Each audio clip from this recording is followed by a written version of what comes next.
So here we have the air handler, and this is the 4 5 ton air handler, but 2 3 ton should look the same.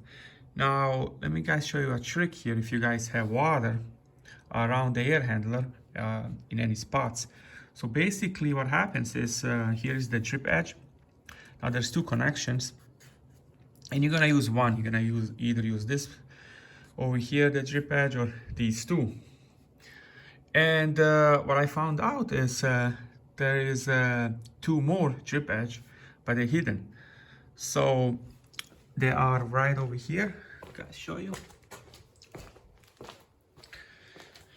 They're located right over here inside.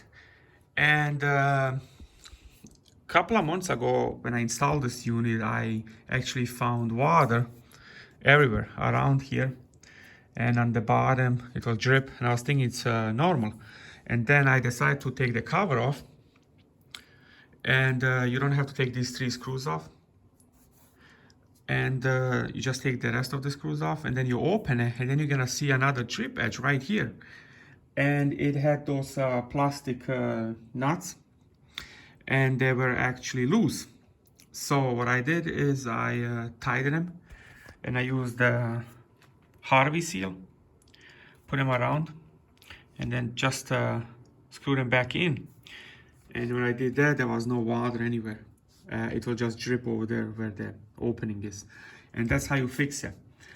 Just screw it in. It could be loose, or you never know. And that's basically all. This is the reverse. It's gonna be soon later over here in this corner, because I'm gonna refinish this basement and sheetrock it, turn it into a nice room. And that's what it looks like. So that's where the water was leaking or dripping. That's all. Hope it fixes your issue.